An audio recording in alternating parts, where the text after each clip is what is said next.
જે પોતાના પિતા સિવાય કોઈને બાપ માની ન શકે અને દુનિયાના કોઈ પાત્રને પોતાના બાપ સાથે શેર કરી ન શકે, એ દીકરી આ બધું જ એક જ દિવસમાં છોડી અને આખો નવો પરિવાર અપનાવે છે વાલા. ત્યાં જઈને પપ્પા મમ્મી અને સાસરે જઈને ફોન કરે, પપ્પા મારા ઘરે આવજો. મારું ઘર 18 વર્ષ જે ઘરમાં રહ્યા ને 2 દિવસ એ ઘર છોડીને ત્યાં જતા રહે, એનું મારું ઘર માની લીધું વાલા 2 જ દિવસમાં.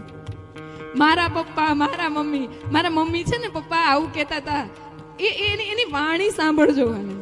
ક્યાંય એવું નથી આવતું એના પપ્પા, ક્યાંય નથી આવતું એના પપ્પા. જ્યારે ભાઈઓ સંબોધન કરે ને સાસુ સસરાને ત્યારે એમ કે અમારે એના પપ્પા છે ને, એવું સંબોધન કરે. પણ દીકરી હંમેશા 2 પક્ષે મા બાપને સરખા રાખે છે વાલા. આ દીકરીઓ માટે તાળીઓનો ગડગડાટ હોય.